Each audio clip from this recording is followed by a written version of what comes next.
नमः संस्कृताय मित्रों।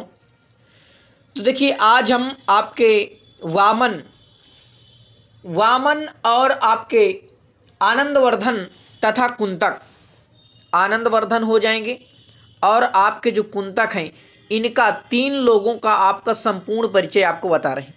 कैसे यहाँ से प्रश्न पूछे जाएंगे, अगर ये आप वीडियो पूरा देखते हैं तो आपको वामन के बारे में और कुंतक के बारे में, जो वक्रोक्तिकार कुंतक हैं, वामन की जो रचना है काव्यालंकार सूत्र, ये पूछा जाता है कि काव्यालंकार सूत्र किसकी है। तो बहुत लोग गलत कर देते हैं, क्योंकि काव्यालंकार जो है वो भामा की भी है और उद्भट भी काव्यालंकार लिखे हुए हैं। इस कारण से लोग जल्दीबाजी में भामा लगा देते हैं, जबकि काव्यालंकार जब सूत्र आ जाए, अपने दिमाग में रखो कि जब सूत्र आएगा तब हम वामन लगा देंगे। काव्यालंकार तो इनका भी है, लेकिन उसमें सूत्र जुड़ा हुआ। काव्यालंकार सूत्र जो है ये आपका वामन का हो जाएगा। तो इस प्रकार से आपको संपूर्ण परिचय पता हो, इसके बारे में आपको पूरी वीडियो देख लेना है। देखिए, वामन, ये जो वामन है, थोड़ा मैं आपको इनके बारे में यहाँ बता देता हूँ, इसके बाद पूरा लाइन टू लाइन आपका 1 लाइन लिखे हुए प्रश्न आप ध्यान से देख लेंगे। देखिए, वामन जो है आपके जो रीति संप्रदाय है, ठीक है, रीति संप्रदाय के ये कौन है, तो ये इन्हें कह लीजिए प्रवर्तक कह लीजिए। ये जो है प्रवर्तक है। अगर आपसे पूछे कि भाई रीति संप्रदाय के प्रवर्तक कौन है, तो आचार्य वामन हो जाएंगे, ठीक है।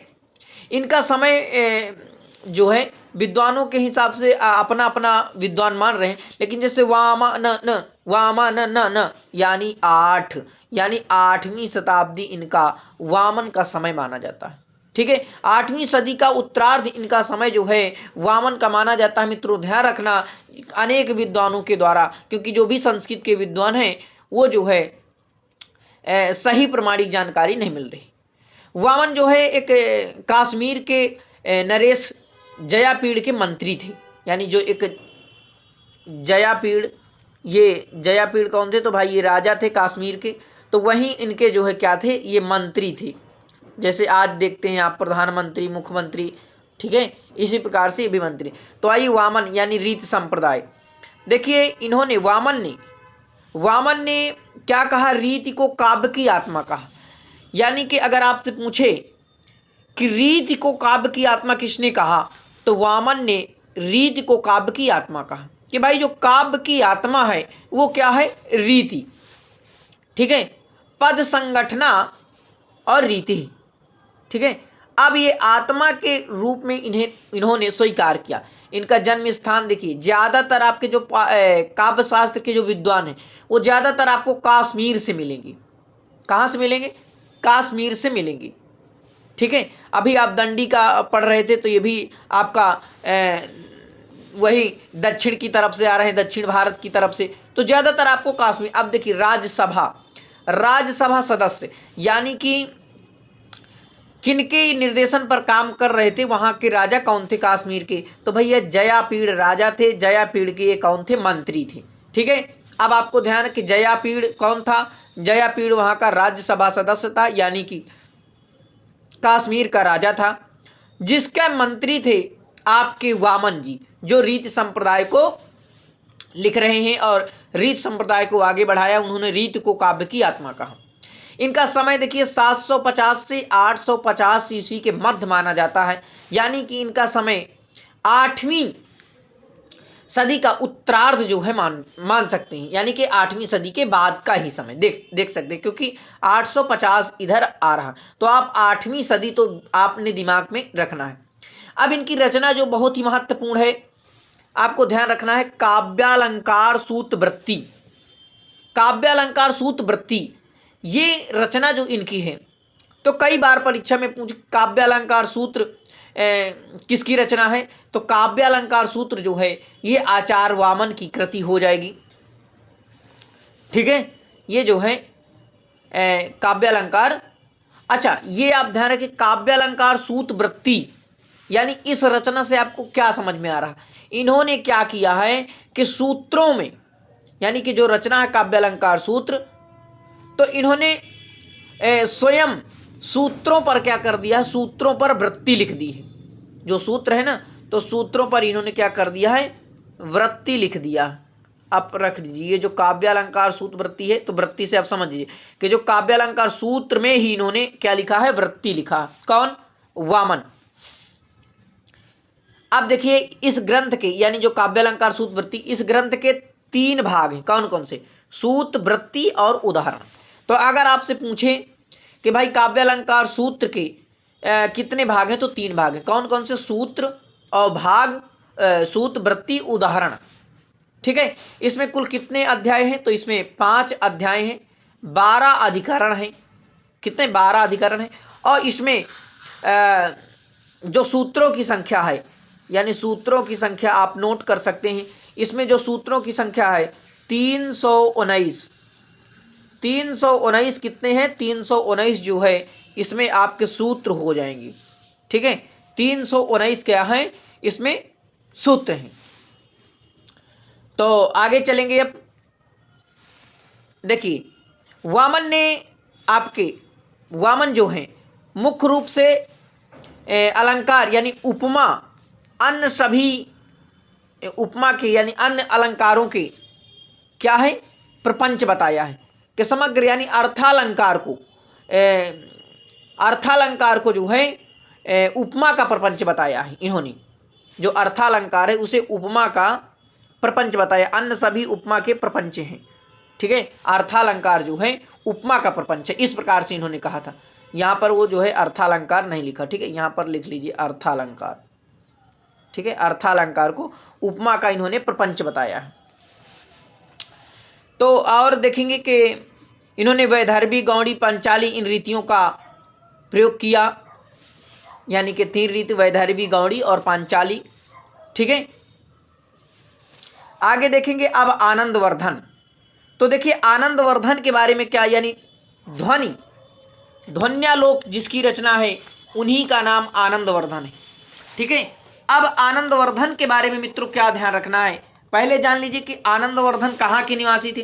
तो भाई अभी आपने देखा कि वामन आपके कश्मीर के थे, और जो इनके जहाँ पर जिनके राज्य पर ये काम कर रहे थे उनका नाम था, जयापीड़ के मंत्री थे। तो अब आपके जो आनंदवर्धन है ये भी आपके कश्मीर से आ रहे हैं। कहाँ से आ रहे हैं? तो आनंदवर्धन भी आपके कश्मीर से आ रहे हैं। पहले दिमाग में ये रखिए कि जो आनंदवर्धन है, वामन, ये दोनों कश्मीर से आ रहे हैं। कहाँ से आ रहे हैं? कश्मीर से। अब इनका राजा कौन था आनंदवर्धन का? उनका तो जयापीड़ हो गए। भाई इनका ये किनके राज्य पर काम कर रहे थे? तो इनके जो राजा का नाम है उसका नाम है अवंती वर्मा। क्या नाम है? अवंती वर्मा। ठीक है। अवंती वर्मा आप लिख सकते हैं, अवंती वर्मा। उसका वामन का था जयापीड़, लेकिन जो आनंदवर्धन ये कवि हैं, तो आचार्य हैं आनंदवर्धन। तो ये जो है अवंती वर्मा के जो है राज शासन पर, अपनी जो है काव्य शास्त्र पर ये काम कर रहे हैं। ठीक है। तो अवंती वर्मा के ये सभा पंडित थे। इनका समय आनंदवर्धन, तो इनका समय आपका 9वीं शताब्दी है। अब समझ लीजिए कि इसके पहले मैंने बताया था वामन का 8वीं सदी। अब ये जो आनंदवर्धन इनका समय जो क्या है, इनका समय जो है 9वीं शताब्दी हो जाएगा। ठीक है। इनका समय 9वीं शताब्दी इनका समय हो जाएगा, इतना आपको ध्यान रखना। आनंदवर्धन ने जो है ध्वनि संप्रदाय यानी ध्वनि को काव्य की आत्मा कहा। तो ये आपके ध्वनि नोट कर लीजिए कि ये ध्वनि संप्रदाय के क्या हैं? ये प्रवर्तक हैं। आपके जैसे वामन रीत संप्रदाय के प्रवर्तक थे, अब ये आपके ध्वनि संप्रदाय के थे। इनके राजा कौन है? अवंती वर्मा है। ये भी कश्मीर से आ रहे हैं, वामन भी कश्मीर से आ रहे हैं। अब आइए आनंदवर्धन के बारे में आपको थोड़ा नोट कर लेना है। ये चीज़ें ये आप पूरा जो है नोट कर लेना है। ठीक है। देखिए संस्कृत काव्यशास्त्र के इतिहास में आनंदवर्धन का ध्वन्यालोक एक युगांतकारी ग्रंथ है। इस ग्रंथ के द्वारा ध्वनि सिद्धांत की उद्भावना और प्रतिष्ठा करके आनंदवर्धन ने काव्य शास्त्र के क्षेत्र में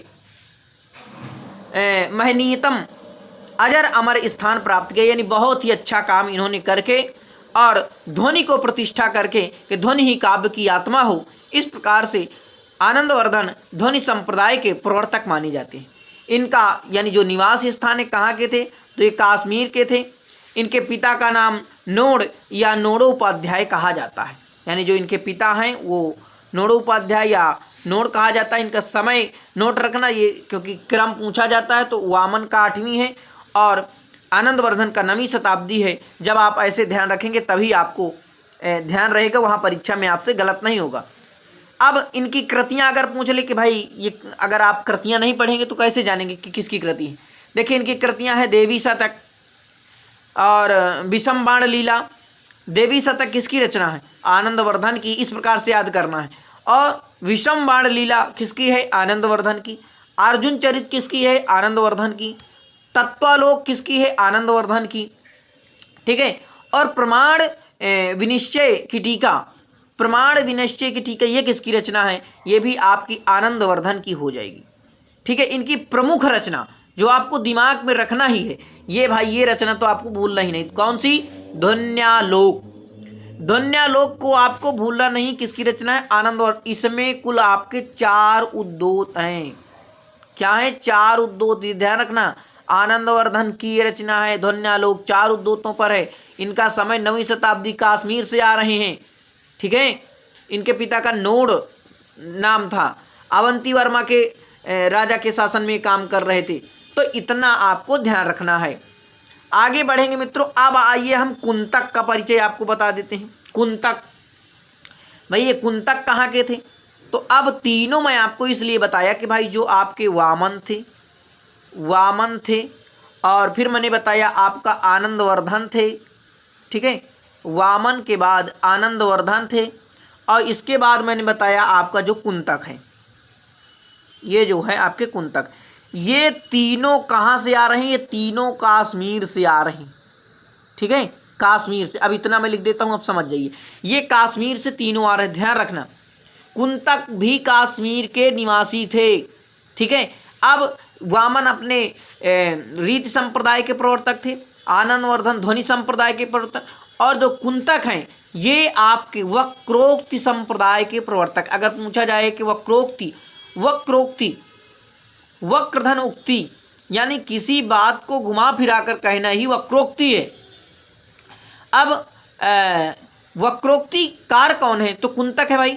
वक्रोक्ति संप्रदाय का प्रवर्तक किसे माना जाता है? तो कुंतक को माना जाता है। ये आप दिमाग में रखना।